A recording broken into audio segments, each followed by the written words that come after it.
Hi there. Thank you for tuning in to episode 11 of Saving the Republic.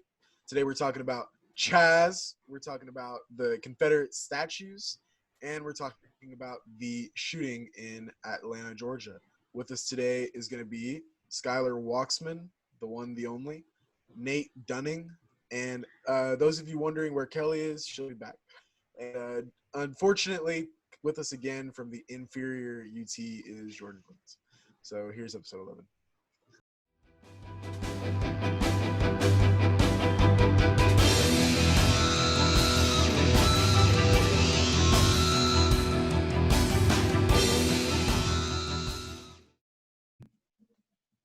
So up first, we're going to talk about CHAZ. For those of you like me who did not know what that was, I did know what it was for the record. I just didn't know it was called CHAZ. It is basically a third world within the first world. In Seattle, they have basically taken over the city. Trump has announced sanctions on CHAZ. Let's see. Which one of y'all three would like to? Sorry, I keep getting distracted because there's a longhorn in here. Which one of y'all three would like to give us some backstory on that Antifa propaganda? Because each one of you are it's basically sure each have your own takes on that. If that makes sense. It's basically an Antifa, territory. They took over 6 blocks of downtown Seattle. CHAZ stands for Capitol Hill Autonomous Zone, and it's basically this sort of kind of police-free zone that they've taken over, and they started a garden. They also have closed borders too, which I thought was very not progressive of them. They have a border wall, and they also have a police force now, led by one of the rappers. They literally created a police state with a closed border. Like a rapper warlord took over, and I've heard there's been the police chief said that there was rapes and robberies and stuff that they couldn't get to. I also saw they did actually allow the Seattle Fire Department in to put out a fire when they called, and I was like, guys, why did you go in? I would have let it burn to the ground. I'm sorry. You want to be compromised. That's your problem. They also brought back stop and frisk. I mean, if you would have told me that there would be just a whole other, I don't even know how to explain this. If you were to tell me part of the U.S. was going to become its own country, I would have said, "Oh, like a split off, right, like a split off territory." I would have said Texas or probably Seattle, because most of the crazy stuff in this country happened in Seattle. What do y'all think about the sanctions that Trump put over it? I think he's just screwing around. I don't think he's really out here So I saw a post where they were begging for supplies, and I was like, didn't y'all just loot a bunch of stores? Why don't you trade some of that stuff for the supplies you need? But I don't know. Why do I want to trade? What if Trump put a tariff on anything going in or out of CHAZ? That'd be pretty interesting. I mean, I could see it. I can see it now. CHAZ is a great threat to our democracy. Oh, I think he's already said that very sentence. China is gonna incorporate CHAZ as a satellite colony or something. Oh my God. Oh, China's got their popcorn right now and just enjoying the show. Yeah. The show that they created. Yeah. Well, I guess not this part. CHAZ was Floyd inspired. We're finally moving on from COVID, folks. COVID. What is COVID was so last season. COVID-19. Okay? I think I went to high school with COVID.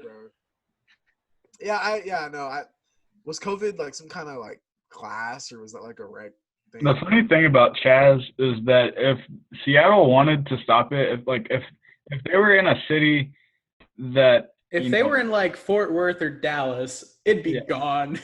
If they were somewhere where the mayor, wanted to stop it, they could. But no, the mayor is oh, we think it's going to be a summer of love. And it's just treat them with training wheels, basically.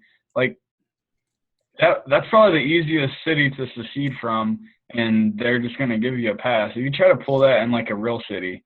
A real city. No, what I love too is how What I love too is when you go to the leftist social media, they're all like, "Look how beautiful it all is. It's so peaceful. everything the media is saying is lying. And all I can think of is, well, Pyongyang looks pretty nice from certain angles too. Oh yeah, Pyongyang, that's a great vacation spot. Yeah, I actually watched the interview. And about this 4 is days coming ago. from Ethan, who's been to the most countries out of all of us, so it's a great travel advice. I actually haven't been to Pyongyang. Unfortunately, I need to. I've actually not been to Asia except for Middle East. So I'd love to take about 9 days and go to CHAZ, and then take about another 9 days. I'm not sure you'd survive. Go to Iraq. I'd like to just go on a walking tour of Iraq, Syria, and Afghanistan, and just take pictures, see what's up, and then go back to CHAZ. I heard someone say we should call it Chazistan because it sounds like Pakistan, closed borders, police state, run by terrorists, etc.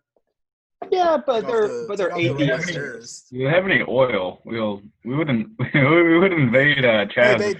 They have a space needle. What we should do is just inform to the government that there's oil under CHAZ, and it'll be back in 20 seconds. How long do y'all think this CHAZ thing is gonna play out though? I'd give it if it lasts longer than 2 weeks, I'm gonna be solidly surprised. It's just a matter of if the mayor is ever gonna step in, which she's totally on board with it pretty much. So they're not gonna step in. At some point, the people will get sick of it and just you know what? I want to go to. If Trump steps in, what do you think he's gonna do? It's already been. We've already seen some infighting. Hell, even the name is starting to go from CHAZ to CHOP, the Capitol Hill organized protest. So there's already people who are we're no longer an autonomous zone. We're now just a protest again. That would be the worst thing. But the name is the only good thing they have going for them. I wonder if there are any congressmen that live in CHAZ. They're on their way home from DC and they're what the I wonder whose district it is. That's something to look up. I wouldn't be surprised if AOC is vacationing down there right now. Oh, she's the leader, bro. Come on now. So while Skylar looks it up, why are you, Jordan? Where's your suit? Oh, Jordan had a suit last week. Yes, so I'm wearing UT gear today because my school is under attack by a bunch of lefties now. They're going after. Oh, you mean by its own students? Yes, pretty much. Okay. By the city, yes, exactly. You mean the blueberry that is inside of Texas that? Yes, that unfortunately is spreading. The little speck. Yes, all these blueberries in UT have gone after a lot of I've gone after a lot of UT buildings and stuff, and are now even saying that the Eyes of Texas need to be changed from our school song to something new. But the A&M fight song is one of the most left schools in the country, not even in Texas, in the country, and now all of a sudden they have a problem. It's probably the seventh district in Washington, maybe. There's 2 different ones that cover Seattle, but probably 7th. Anyways. Place is such an armpit. But anyway, we'll talk more about that UT thing here in a minute when we're going to talk about the Confederate statues. But Skylar, I think it's barely in the 7th district, or what did you find? It looks like it is within the 7th district. At least Capitol Hill is. So that's what it looks like to me, at least on the map. So at what point do the Seattle Congress, the state Congress, the state House, at what point do they, okay, this is stupid? Or are they CHAZ supporters? I'm sure a lot of them are CHAZ supporters. Senators and the representative of the 7th district are all Democrats. So, but at what point do you actually identify with the Constitution, especially if you're a member of Congress? That's kind of your passion. I mean, is it unconstitutional to secede from the U.S.? Yeah. Yeah. In this case, technically, yes. If Texas were to do it, no. But it's not really seceding though. It's autonomous in name only. If they're not actually practically autonomous, the only way they're autonomous is that nobody's intervening. It's not a matter of like can they survive. It's more like, is anybody gonna say, okay, playtime's over and back to real life? Well, I think Trump's already talked about federal intervention. Yeah, if they really want to, they could like just shut the power in that little corridor, shut down the water, and shut down the internet, and all those soy boys would come running out. The problem with 2020 is everything dies off after about 5 minutes. Like when I was leaving for Mexico last week or the week before or whatever, I was, of course, leaving at like the peak of all the protests in Dallas and all this. And I was like, when I get back, this will be over. And I came back, and it was died down significantly. And now it's like people still care, and there's always the one person on social media that just won't shut up. But most people are like just kind of over it, and it's because you have COVID. Now there's something to stand up for. Now I can get out of my house. If they say that I'm bad for getting out of my house, they're racist. Even though whenever COVID was happening and we were all like, we shouldn't have to be in our houses all day, they were like, how dare you risk the life of the American population? And now it's like, oh, okay, yeah, you can go outside. The health experts say that it's actually you're racist for staying inside and not doing anything.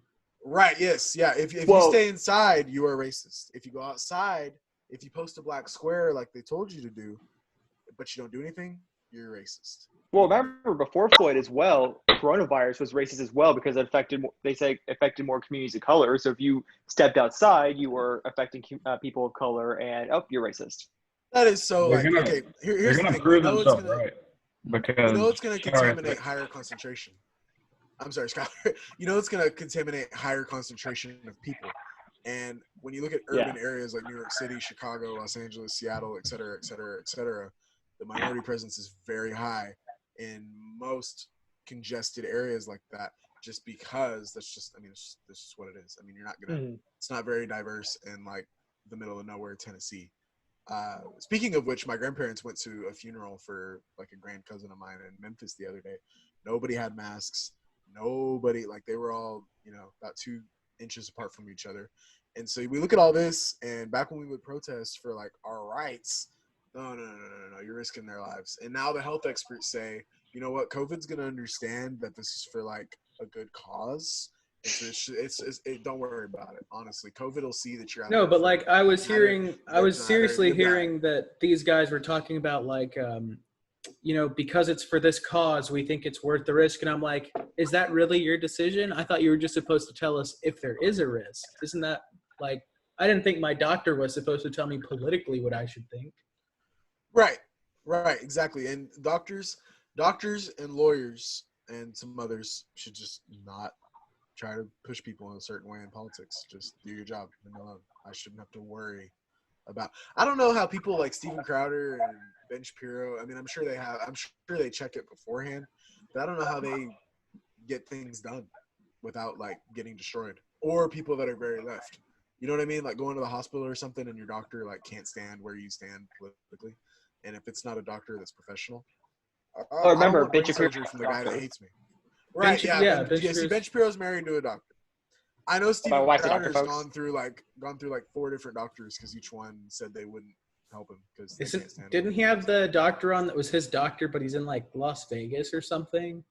I think he's in Los Angeles. Okay. Unless I'm mistaken. I could have sworn it was Vegas, but it doesn't matter.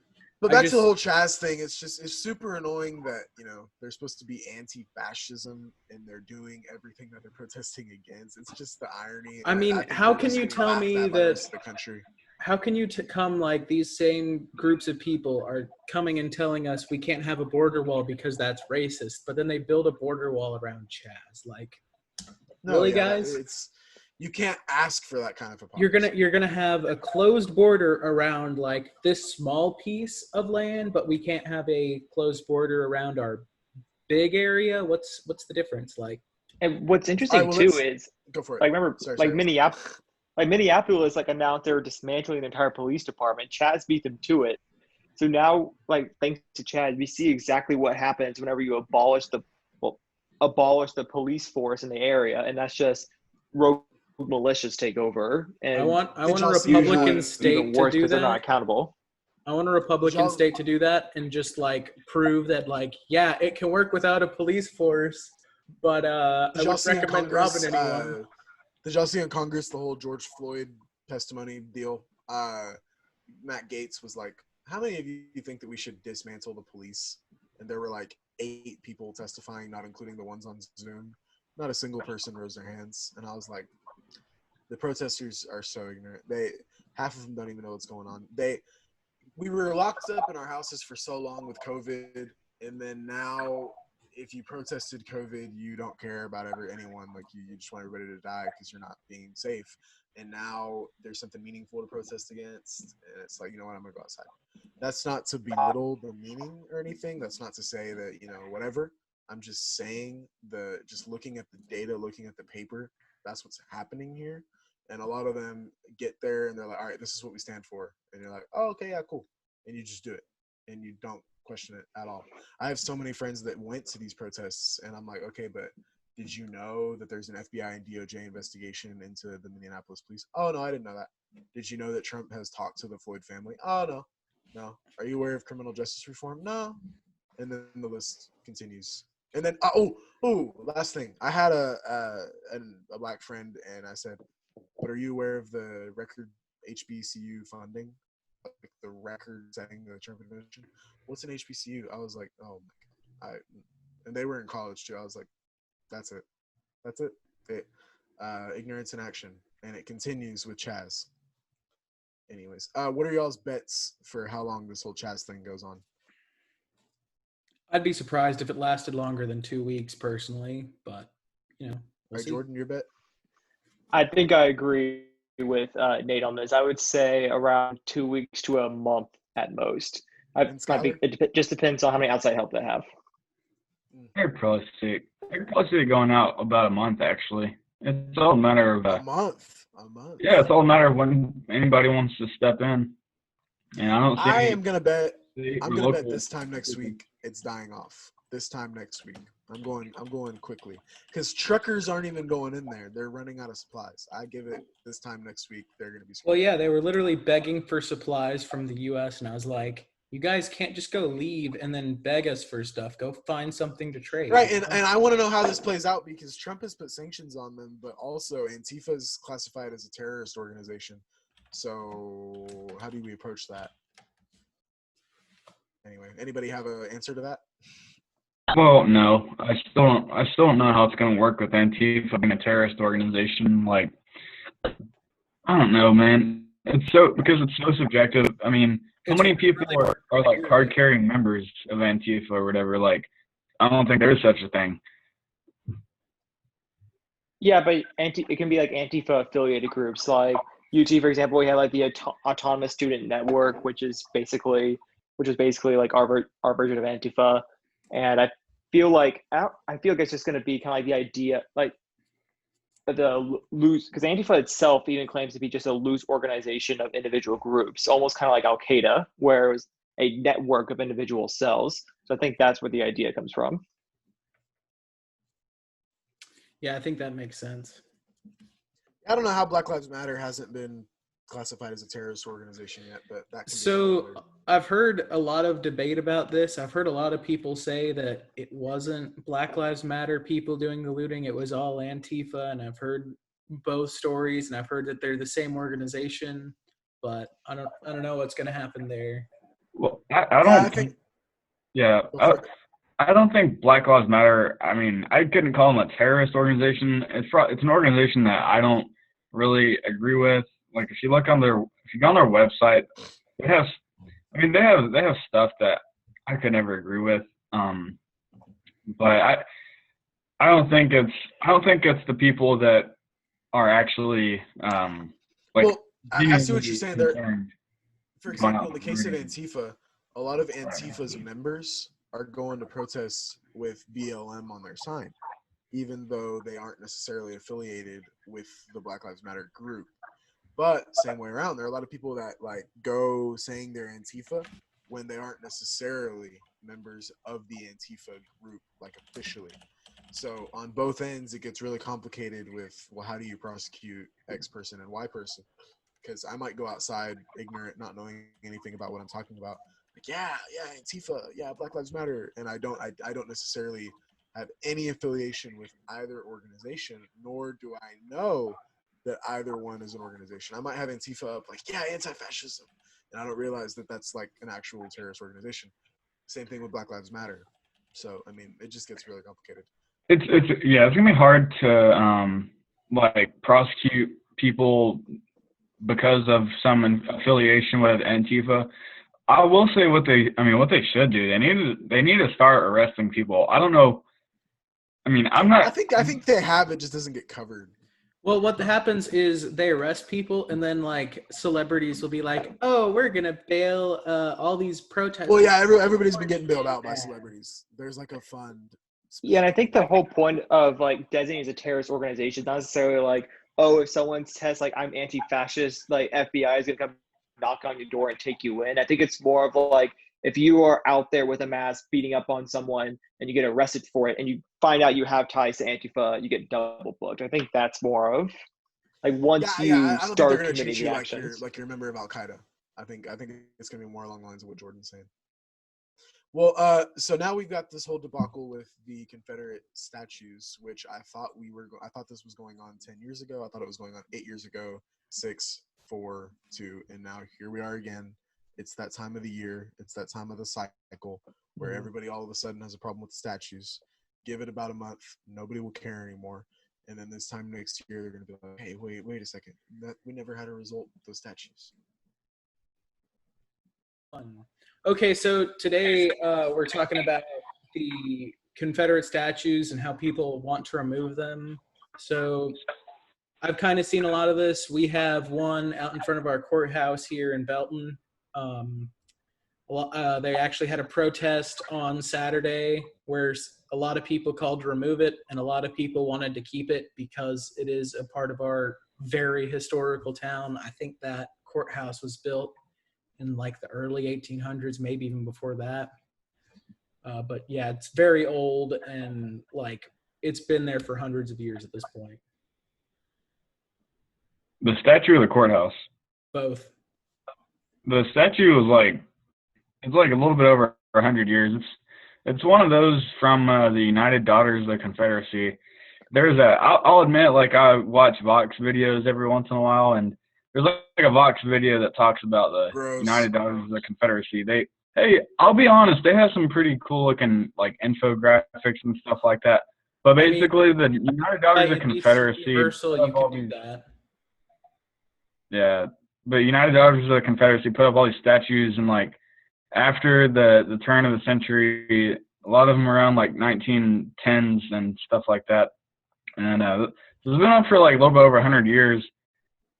I don't know. It's still, I guess, counts as history, but I'm fine with putting it somewhere, but not honoring it.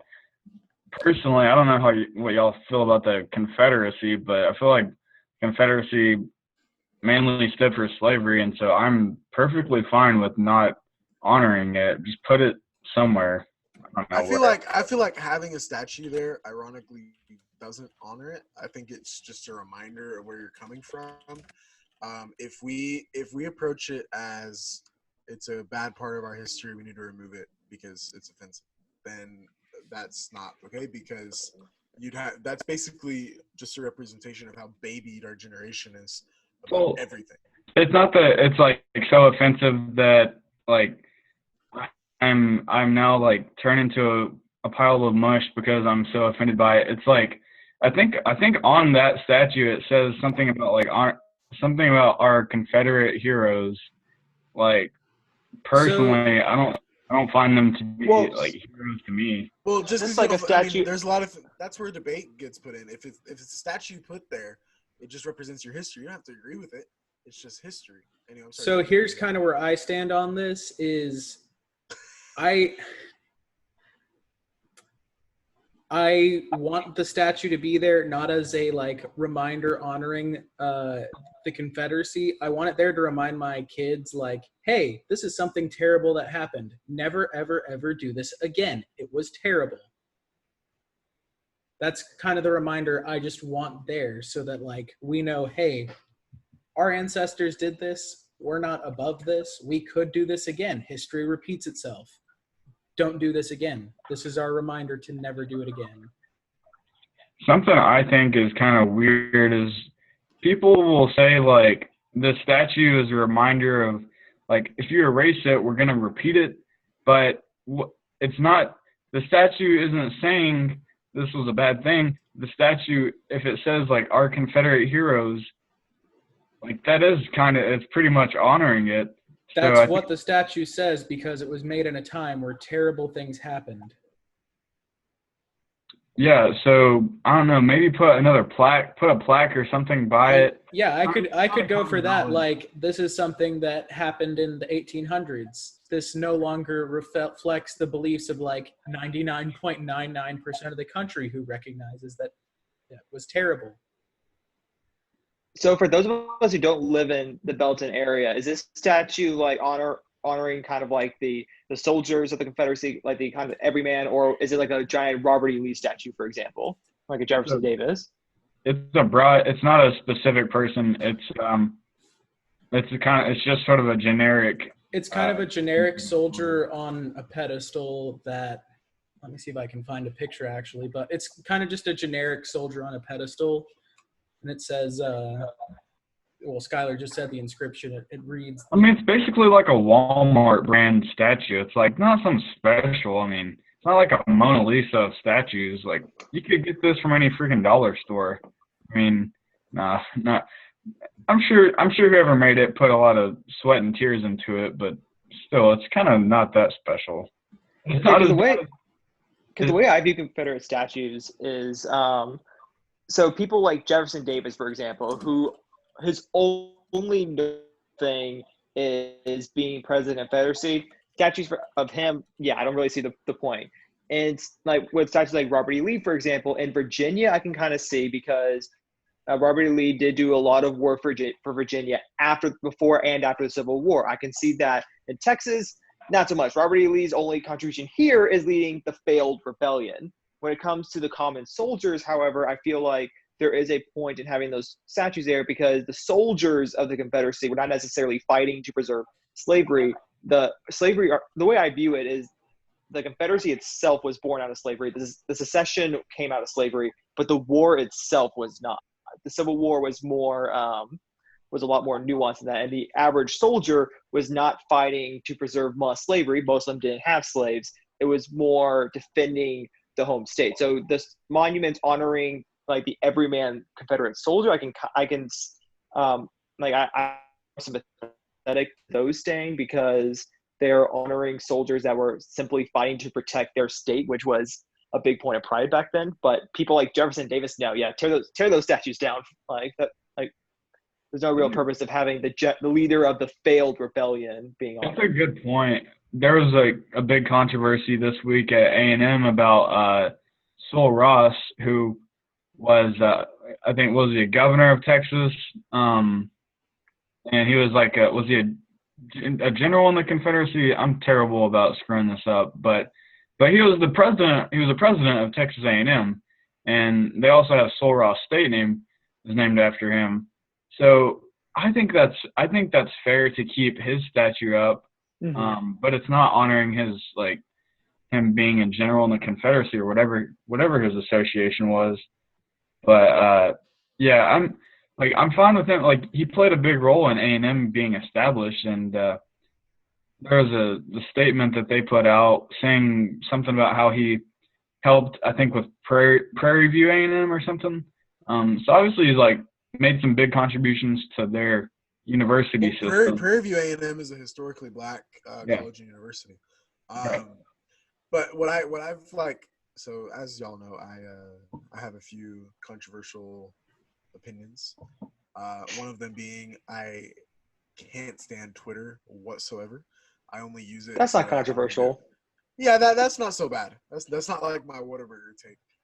But Twitter, I'm only on it so that they don't flame me up for not being on it. But I went on there the other day. To be fair, we flame you up for being on it and posting your opinion of Whataburger. So Yeah, I know. We got some communist censors here, but that's fine. That's another episode. But I see this video at A&M where like it's this side of the protesters and then this side of the protesters, and they're just yelling at each other with the statue in the middle. I'm like, man, that food stamps office, that must be busy today. I do not understand where these people get their time and why. Why? And I'm approaching it like as a Christian, like why not go evangelize or tell somebody about God? Why are you out here? Anyway, that's my take. I think some of them. I think some of them have good intentions. I think most of them have good intentions, but it's not really fair it's not to. necessarily a matter of the intentions. It's just a matter of like anything else that you could be doing, or really something that's more effective. I don't think that in the case of A&M, I don't think that standing there in front of it protesting is going to do a whole lot. I think that you should approach it a different way. Maybe go to the offices, maybe take it to court, maybe do that kind of thing. But with A&M, the administrators of A&M are looking at that protest and they're just like, they're just laughing. They're just like, no. I mean, especially with traditions in A&M, I mean, it's basically a cult. So you coming over here, That's true. Similar things have been going on at UT for the past year as well, because I don't know if y'all heard about this, but there's a hall at UT called Robert Lee Moore Hall. It is basically this giant engineering building. Like I used to have my Chinese classes back when I was taking back before I transferred, so I didn't have to take that class Is it anymore. Chinese or Mandarin? It's Mandarin. It's specifically Mandarin. It was specifically Mandarin. I've been thinking about that lately. Yeah, so it was like Robert. But the problem that a lot of these leftist students were having, this has been going on for a year, even before Floyd, was Robert Lee Moore did not refuse to teach any black students, despite all of his accomplishments to the university. They wanted to rename the building because of that one stain on his record, and they actually wanted to rename it after Ian Malcolm, who is a mathematician of chaos theory and visited Jurassic Park and survived. So yes, a fictional character. They wanted to like rename, because in the book, Ian Malcolm was a professor from UT. Look, I'm there, but insert your horns down to counteract that. Thank you. We don't have a gallery view. We need to get a gallery view in the Zoom so you can see what we're doing when we're not talking. But yeah, with UT, y'all were in the news too because you had some players that talking about they weren't gonna show up to fundraising events and stuff because they want the Eyes of Texas to be removed, replaced as a song, and some rename balls or something. So what really irks me about the Eyes of Texas, and I really hope that if UT like feels that need that they even are considering removing, they have like public testimony for this. So the reason why a lot UT football and the UT Senate have called for the Eyes of Texas to be replaced because the Eyes of Texas was premiered during a minstrel show and was played in black and was performed in blackface. What they don't realize is the tune itself is literally "I've been working on the railroad." So it's not like Dixie, for example, which was a tune specifically written for a minstrel show. And secondly, the words themselves are not typical of a typical minstrel show. It was not made for that show. For example, Dixie, what gets in trouble are lyrics like "Old Miss Mary Will the Weaver William was a gay deceiver," featuring kind of like very broken English. Eyes of Texas doesn't have that. Doesn't have like those kind of like racist undertones. And third and more importantly, the reason why it was performed in blackface at a minstrel show was because that minstrel show was a fundraiser for UT Track. And when you're premiering a new school song, the first people that usually hear it are going to be the donors. And that's why it premiered there. So that it's just complete lack of context. They're like, oh, it was performed in blackface, time to cancel it. Well, Robert Downey Jr. performed in blackface one time. So does that mean like we should cancel him now? Should we just cancel the entire Avengers series now because of that? You know what? A lot of Hollywood should be canceled. That's where like a lot of Hollywood is heavily involved in racism, human trafficking, sex trafficking, and the media just covers it up. But when you really get into it, a lot of them are a little hypocritical. They're donating all this to bail people out because they don't want you to know what they're actually up to. I'm getting about 10% conspiracist. I think on the Eyes of Texas, there are definitely concerns. Like there's definitely a history. It's kind of expected that anything from that time is going to be sort of, stooped in, some uncomfortable racial stuff. like it's not an excuse for it, but yeah, the song itself, I don't see anything controversial about the actual song. Yeah, so I it's admit, like funny. I was a UT fan for a long time. I know I Heck no. memorized the words, and like I don't see how it can be construed as being racist. There is okay. The closest thing would probably be that the sort of tie is that Robert E. Lee would I forget what president he was. Robert University, Washington University, which is now Washington Lee University. yeah. And he would say, "The eyes of the South are upon you," to his students, and then so it was taken from that, and now it's UT said, "The eyes of Texas are upon you," or the UT president would use that. He would say, "The eyes of Texas are upon you," and so now that went into the song. Yeah, those Colonel Prather, because that's what it was. Is well, so one of my black friends like used to tell me, "Oh, don't you notice like because the song there's like lyrics in the song that go like." Do not think you can escape them at night or in the morn. And the way the left has kind of like mutated that is to make it seem like, okay, like a runaway slave, they can't escape Texas. Like, do not think you can escape. Like, Texas is going to catch you if you run away. Even though the song was written in the 20th century. But you look at like the reason why Colonel Prather would say that is because he was a student at Washington University when Robert E. Lee was president, which was after the Civil War. And the whole point of the Eyes of Texas is it's supposed to be symbolizing Texas expects great things from its flagship university. And they're expect the eyes of Texas are upon you as what you do, what starts your changes the world. So not to mention the fact, yeah, Well, yes, I to did. be fair, I think they would be very disappointed in the way UT Austin has gone. So, well, Jordan brings up a lot of good points there. Here's my take on a lot of these songs. These songs are very old. You're talking like 100, at least 100 years old. Let me give you like just a perspective of like my grandpa, for example, grew up in Tennessee, right? Met his first Catholic when he was 17 years old, and then grew up in a segregated neighborhood and segregated school. He used to go fishing, and then they'd go into the black neighborhood to sell them, and then go back to the white one, sell it there. And then, I mean, so you're talking about growing up your entire life like that. And so it's not necessarily whenever you write songs like that, I wouldn't say that you're approaching it as a racist. I would say you're approaching it as someone who's not cultured, who hasn't been exposed to other cultures and other kind of ideas. And so we're seeing the same thing present day, just in different ways. A lot of these protesters have never been to the third world.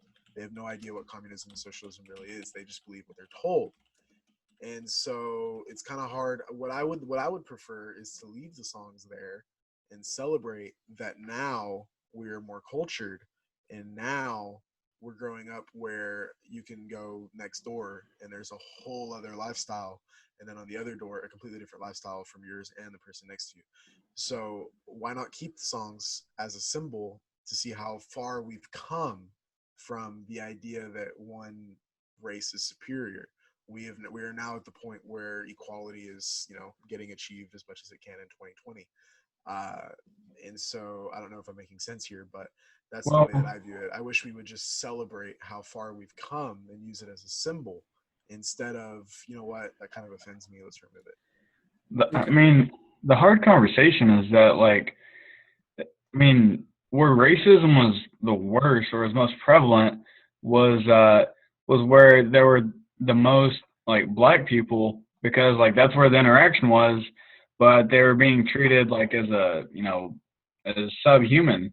Like you had slavery, and then you had Jim Crow laws, and so like yeah, a lot of times now it's kind of you're not exposed to the culture, and so you don't you're not familiar with it. Um, I mean, I don't know. Back then, we're kind of living in the same neighborhood, and a lot of times it was your slaves. But I mean, the root is like they were just treated as subhuman, and like in every way, basically, like in every interaction, things were unfair to black people, and so I don't know. I mean, they had their own Now, do culture. y'all Y'all also But remember Beto O'Rourke in 2018 or 2017 saying that, like, correct me if I'm wrong, but like police are modern day Jim Crow. What was it that he said? Y'all remember that? oh no, I don't Yeah, think I It was remember something something like like that. the police force is modern day Jim Crow, and so this is somebody who a lot of these protesters would elect if they were in the running.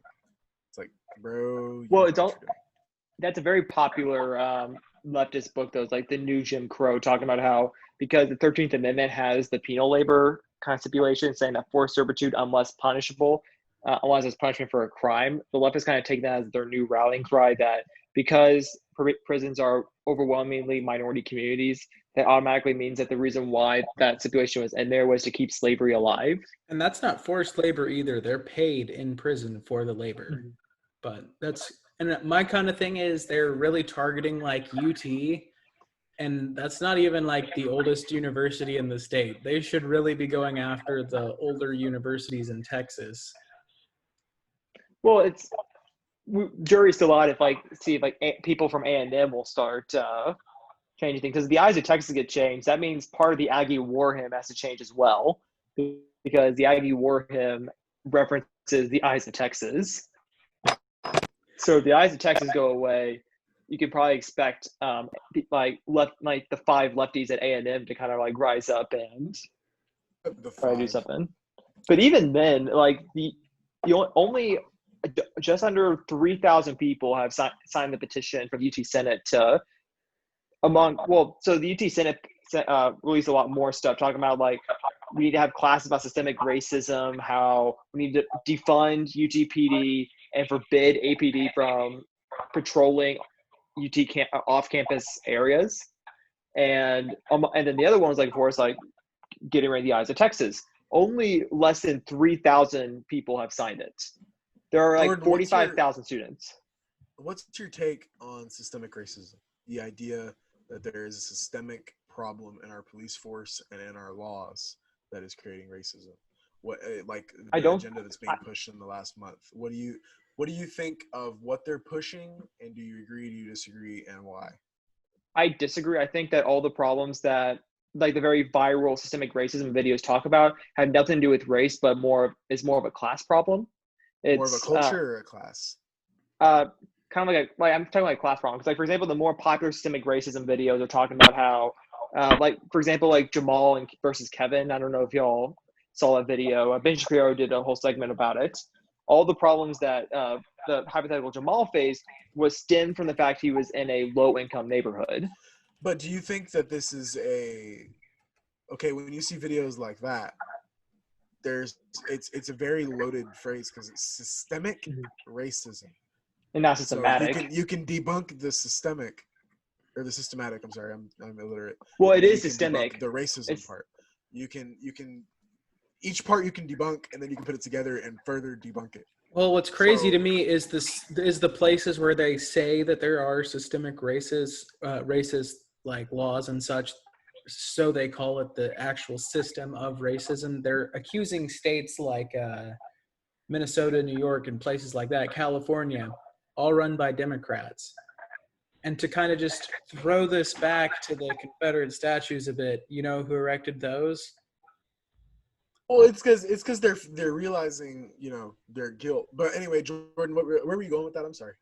Yeah, so most of the problems that the left talks about systemic racism, for example, like a lot of like the poor quality of schools, the kind of like the crime cycle, etc., have nothing really to do with race. Like a white trash trailer park neighborhood is going to do just as well as like a majority black kind of like inner city. I personally went to a majority Hispanic high school, for example. We had a lot of them like did pretty well. So the problem is not necessarily like race itself. It was like all the videos talking about was like more of a class. Because yes, you do have inherent advantages if you're born into like an upper class. But the good thing about America is theoretically we have good class mobility, so long as it's not run by Democrats, whose policies keep the classes very stagnant. So most of the problems that systemic racism targets is more of a class issue, not necessarily a race issue. A poor person if you are poor, like let me try to figure out how to word this. A rich black kid is going to do a lot better in this country than a poor white kid, like because of all the, at least starting off the gates. And you're saying you agree with that, or you disagree with that? The rich black kid versus the poor white kid. Well, I'm saying I agree that like a rich black kid will have a better footing and a better head start than the poor white kid, which is what systemic racism doesn't really touch. Systemic racism will say like the white kid will have an advantage no matter what because he is white. I don't agree. I think it's more like the circumstances of your birth, and if you are born in a wealthier part of town, so they don't consider the poor white people. They don't. They just pretend that poor neighborhoods don't have white people. I think part of it. I know. I watched one of the Ben Shapiro shows where he kind of looks at each part of a video that's talking about systemic racism, and one of the things is that poor people. Well, everybody goes to the school in their zip code, and so the whole thing, because schools are, because schools are funded by property taxes. If you live in a rich neighborhood and pay lots of property taxes because your home value is higher, then schools are going to get more funding. If you're in a poor neighborhood and there's a low, the property values are low and there's not a lot of tax money going into schools, they are funded less, and so they don't do as well because their schools kind of stink. And so it's not. Choice. Yeah, exactly. It's like where I went to school for a long time. I went to school through like 7th grade. It was kind of a poor area, and then starting in 8th grade, I went to a different school that was a little nicer, and the big difference was that it was just that like it was a poor part of town, and so the school kind of stunk. Versus the school that I started going to in 8th grade was nicer, and they had like more funding for different stuff. But the place that I went to was before. And that's kind of why the school choice is important, is so you can kind of choose which school you send your money to, and if it challenges the underperforming schools to do better with what they have. And worst case scenario, you end up at a private school. Like if we have school choice, a lot more people can afford to do that. They can choose, do I want to go here? Do I want to spend a little extra on top of what I was going to spend and send my kid to a private school where I know, hey, that's going to be a really good school because they have the actual numbers publicly available to prove that. Because I think it would more students. Yeah, the greatest. Sorry, I think it would balance out too. Sorry, because if everyone's sending their kids to like the good, rich school, more students, less attention is going to be, after more and more people send their kids to the rich, the so-called rich school. It takes kids out of the poor school. They can devote more time to that kid. I think it would sort of balance itself out. Yeah, one-on-one time with a professor or a teacher is like a really good kind of learning experience for the kid. Go ahead, Jordan. Well, yeah, so that's what I'm about to say. Like the greatest misconception about the whole school choice argument is private schools are going to get super rich while public schools are going to get trounced, that no one's going to go to public schools anymore. The problem with that argument is in a true school choice system, it's not like you can choose versus like your zip code public school versus any private school. It's you can choose any school you want in the area. Like, for example, in Austin, you can choose between going to like Stephen F. Austin High School to possibly transferring to like Westlake High School, which is like just outside the district, or like Travis High School, which is outside the district. Or in my home county, going from Lehman High School, which has very low scores, very low funding, versus going to like Johnson High School, which is expected to have like higher scores and everything. Awesome. Well, I think that just about wraps up this topic and the kind of tangent we've gotten off on here. Next up, we're going to talk a little bit about what's happened in Atlanta recently. So the next topic is about the shooting that took place in Atlanta. Rayshard Brooks was the one that was shot. It's kind of an interesting story because it is another shooting of a black man, and so it in some ways it continues a pattern, but the shooting is not like some of the others that we've seen, and it's not as obvious that police were in the wrong. I think they were in the wrong, but there are some interesting things that took place. So, so Jordan, if you want to scroll down, basically the police were called out to a Wendy's, and here you can see the police are coming up. He's in the white car, and he's asleep in this Wendy's, and all the people are driving around him. So they knock on his door, they wake him up, and they get him to pull over, and then they start doing a field sobriety test, and he's complying, and it's all going fine and smoothly, and so he steps out, and he's compliant and everything. And if you see the time marks, it first started at like 10:40 something, and now it's after 11. So they've been like dealing with him for 20 minutes, and it's not a sudden thing. They didn't just first get in contact and then things went bad. But he did the sobriety test, and they're doing a breath test and everything. You can keep on going down, Jordan. And so right there it says it's 11:23. Officers have been at the scene for 27 minutes. At this point, Brooks is starting to kind of talk back to the officers. If you keep going down, you see, keep on going, and this is where it really goes bad. Brooks tries to get away. They try to put him in custody, and Brooks he starts getting crazy and fighting back. He actually reaches for one of the officers' tasers. There it shows right there, and he takes the taser. He runs off with it. If you keep on going, basically runs off with a taser and is actually pointing it back towards the police and is actually firing the taser. Well, that's down here, yeah. And this is when the actual shooting happens. They're running away. Officer has a taser in his hand. Brooks has another taser in his hand. The officer is going to show that he drops his taser here in a second, pulls his gun, and then he shoots Rayshard Brooks 3 times. Yeah. So Brooks does fires that taser back at the police. Anyways, the officer takes out his gun, shoots him 3 times, and so it's a horrible situation. It's obviously terrible. I'm curious how y'all feel, because it's certainly not like the other incidents. Skylar, when you say it's terrible, what do you mean by that?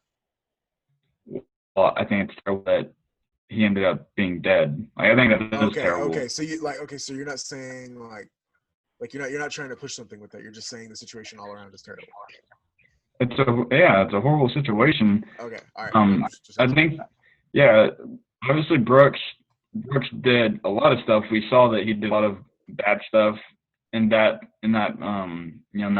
short stretch there. He took the taser, he fired the taser at them. I think it's just a tragedy that, something it starts with a guy asleep in a Wendy's drive-through, and it ends with him getting shot 3 times and dies. Like, I think the difference between this and Floyd would be like, this is more of like a tragic of like more. It's more like kind of like a moral tragedy, like a pure moral tragedy. Like someone is dead, who was alive before, which is always kind of like a moral tragedy. But as opposed to like the tragedy with Floyd, it is not a tragedy of like justice per se. Because like with Floyd, he was like not resisting. He put like the officer Chauvin put his neck on Floyd's neck for 8 minutes, even though he couldn't breathe. But in this case, it's not really like there's not really much of like a miscarriage of justice because this guy stole the cop's taser, ran away, resisted, and even like tried to shoot shoot at him with the taser. And they try like all non-lethal evading force arrest first. wasn't a smart decision.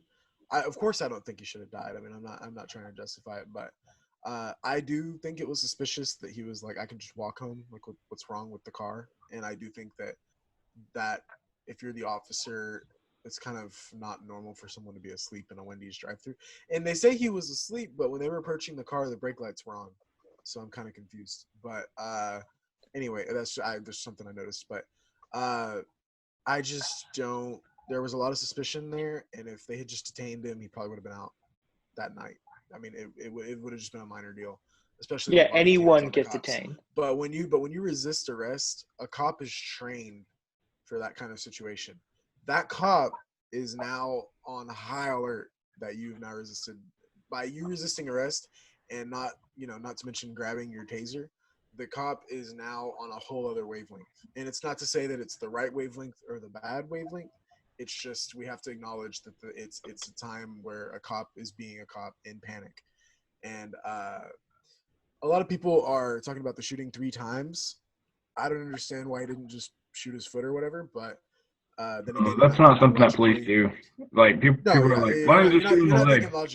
You're not thinking logically in that situation either. So even if you were trained to just shoot him in the leg, but the whole 3 times thing, I don't think that's the same thing as shooting like 10 times. People are like, oh my god, 3 times. The same as 1 to me, to be honest. But I don't think that it should have ended the way that it did. But the build-up is not great. I still think even despite all of that, Brooks taking the taser and firing it towards them, like even despite all that, I still don't think that in that situation the police should have used their gun and shot him. I think so. A taser is not usually going to kill someone. For me, I think it would have made more sense if they. But that cop no longer has the taser option to go back at him because he took the cop's taser. Well, the one that was chasing him did have the taser, but he's out of range. Yeah, but still, people keep saying what would have made more sense to me? What would have made more sense to me is if they would have shot him while they were scuffling. But at the point when he's running away from them, like I would just like keep him in your sight. The other thing with the taser is they vary, at least the ones that shoot long range, not the ones where you have to be in physical contact. For those, it has to land 2 pins that stick into the skin. That's the way it actually delivers the shock. Very frequently, though, either you won't get a good enough contact with one of the pins or one just won't stick in. And when that happens, basically you're not going to get a shock. So the taser isn't going to work in that situation. And that happens. I hate the way that everybody's like, he was running away. He was running away from the cop. It's not the same thing as where, because people are trying to portray it as the same thing. Also, like, last I checked, it wasn't a good thing to run away from the cops. That's not something we should be encouraging either, is running away. So people are trying. People are trying to relate it. Well, hold on. People are trying to relate it with the "I can't breathe" situation, where they're running away like in fear for their life. It's like, no, these are 2 completely different situations. Where you're running away is because you're acknowledging that you've done something wrong, and the only way I'm going to get out of it is by running away. Because if I stay, I just evaded arrest, so on top of my other charge, it's not looking too good, so I'm just going to run. Not to mention grabbing the taser. It's the likelihood. It's not the same as I can't breathe. Right. I'm not saying it is, but the likelihood of you actually like getting out scot-free, like you're actually going to get away from the police, that's not going to happen because like they have they know who you are. I'm not saying it made sense. It's what happened though. So I'm not saying like, and also he he's had still a shot police. getting away from the police. That's not what I'm saying. Listen, what I'm saying. Still a police grade taser. That's not something that. It's probably not anything that the police department would want on the streets as like a police grade taser that like shoots it out. Probably why they were trying to stop him. What I said earlier was like keep him in your vision. Like don't let him like get away. I'm not saying like we'll just let him get away. What I'm saying is like keep him in your vision. Like know where he is, but don't be right up on him. Keep him in your vision until what? At what point do you no longer Get more people, get more cops there. Stay Just to get another cop tased. Right. All the other cops would have done was the same thing. When you're in pursuit, it's pin a him, whole other ballgame. Have him pinned somewhere. Have him pinned somewhere. I mean, what if he gets in a car? Are we going to go on a high-speed chase and put innocent civilians in danger? He would have to get into someone's car. He would have to get into someone's car. That just doesn't make sense. Like, he wasn't going to kill anybody. I think getting into somebody's car. He just shot a taser at a cop. Yes, and like I said, that's not going to kill. And you talked about how hard it is to land a taser. So, like, by that same logic, does he know? By that same logic, it's going to be pretty hard to. Huh? I mean, he just shot, so he's going for it no matter what. But you just said how hard it is. You said how hard it was to land a taser. So exactly, but we still took the shot though, hoping to hit that shot. But when you're chasing somebody, the goal isn't to continue chasing them to see where they go. The goal is to get to them. When you play tag, it's to now you're it. Whenever it's a high-speed chase, it's to end the high-speed chase. So whenever you're pursuing somebody who has stolen your taser and shot at you, the goal is let's stop that before another civilian gets hurt here. And if we had just let him keep going, the possibilities are endless. Could have gotten in a car, could have run out in the street, killed himself. There are so many different options that could have happened. Not saying that shooting him was the right one. He could have run around tasing people all night. This was a terrible situation all around. I think killing him. Killing him was probably a whole other thing. Killing him may not have been the right option, but also, you know, what are they going to do? Killing him wasn't necessarily. I don't think they intended to shoot him either. I think they were like, if it was like a headshot, for example, then yeah, like they probably intended to kill him. And the whole like everyone's saying, oh, 3 shots. Part of it is it's not like he shot him, he fell, and they shot him 2 more times. It was they shot 3 shots in the direction trying to see if one landed. They stopped firing as soon as he landed. They were trying to go for like a non-lethal, probably like shoulder shot or something. And he I've heard firsthand from people in my family that are in law enforcement. It's like when you fire a gun, you fire to kill. You don't just like fire to like wound. Like you are firing to kill, and so when you fire like that, most understand cops try to shoot center mass. That is true. Which center mass is like probably gonna kill you. Yeah, wherever you get shot on your torso, there's a high likelihood that you're not going to survive that. And so in that situation, you know, when you fire those shots, like if it lands, this guy's probably going to die. And that's what happened. And I think that's like probably a worse outcome than just pretty much anything else, because it's at that point, it's not a question, is someone going to, like, could he get into someone's car and then, you know, drive that, you know, hurt someone that way? It's not a question of if someone's going to die. It's like you land that shot, he's going to die. And even if he did, you know, bad stuff before that, like the likelihood of him killing someone was still at that point not really that high. I don't know what he was planning to do, but I don't think the likelihood of him killing someone was very high. When you fire a gun at someone, there is a high likelihood that someone's going to die.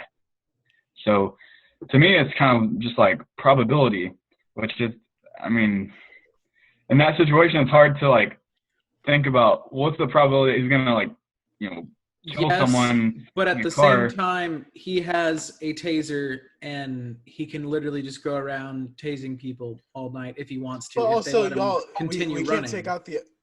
We can't take out the fact that this is, in all cases, both cops, the people recording and the one running, they are all in panic mode. This is now an escalated event, and you're not going to make the same decisions that you would on a normal basis. And I think it's not to say it's okay. It's just that you can't just forget about that. Logic doesn't necessarily get applied whenever you're in panic. When you're a police officer, we need to look at. I think when you're a police officer, you should be held to a higher standard. Like, we're not lowering an average Joe could say, "Oh, I'm in a panic. I'm going to shoot this guy because I don't know what he's going to do." Like, when you're a police officer, you're administering the law. You're you're the one that is a servant. You're a servant of the government. Like, you're administering the law to these people.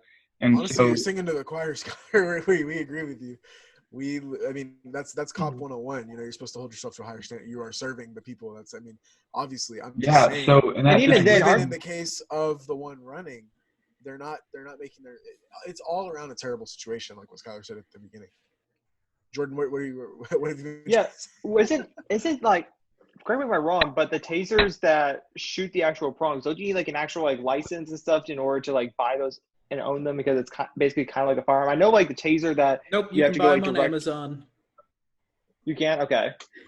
But what I was trying to say though is what people are not focusing on, I feel like, is the fact that the first several minutes whenever like he was cooperating, the cops treated him very fairly. It wasn't there like, oh, get down, keep on, like everything like that. They back when both of them were calm, everything was worked just fine. It was whenever he started resisting the police that we started having this problem. That's what led to this very big moral problem. That's what I said at the beginning. This is more of like a question of morality, not a question of justice. Because I think the cops were within the right to do what they did from a purely legal justice standard, but from a more moral standard, that's where things get a bit more. So, in looking at gray. all of this information, we are yet to discuss if this was racially motivated. What do y'all think? Scott, Jordan? We'll go one by one. Jordan, racially motivated? No, I think if he was white as milk toasted, it would still go down the same way. Skylar? yeah, it's hard to say. Probably not. Probably not. Nate? I don't think it was racially motivated. I wouldn't, like I've said before, I wouldn't necessarily say it is, but I haven't seen all the evidence. I could be convinced otherwise. Based off of what we've seen so far, I don't think it's racially motivated. And I hate the fact that somebody's like, oh, white cop shot black person. We are now going to protest, even though you have no idea. What about all of the other shootings that occur? Are those also racially motivated? No, they're just terrible events that transpired. They're shootings. They're bad things that happened. Not everything has to be a movement. Anyway, that's my rant for the day. Yeah. At the end of the day, I think the question that is that comes out of this is, at what point is it justified for a cop to shoot a person they're trying to apprehend? And considering I don't they know. don't have their taser. I feel like it has to be like someone's life is in imminent danger, and I don't think that was the case.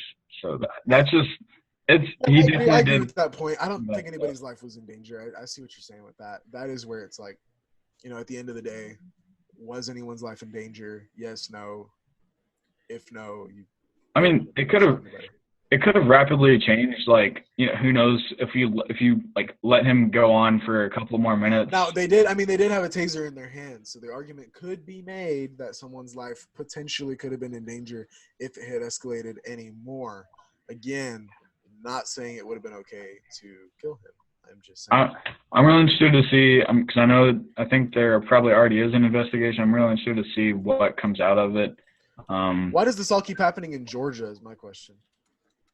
Well, Georgia, there's what was the other one? Ahmaud Arbery, and then it was this one. Yeah, Georgia. There's a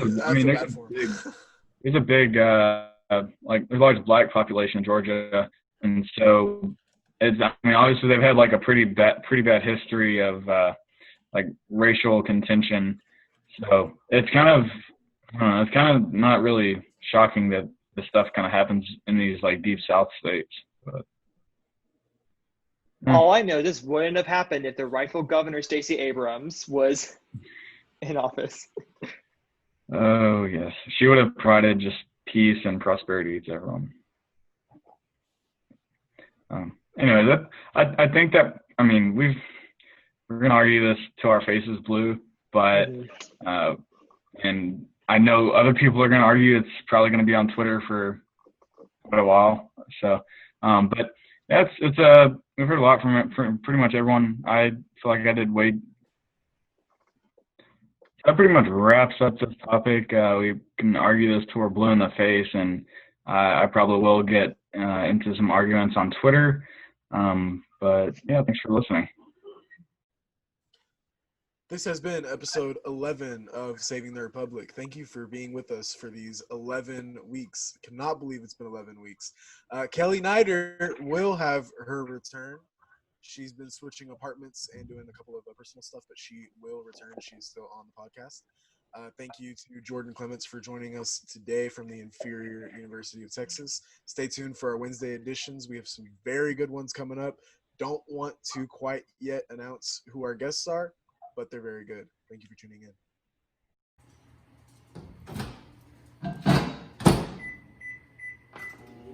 If you like this content, please like, subscribe, share it. If you hated it, like, subscribe, and share it. Thanks for tuning in.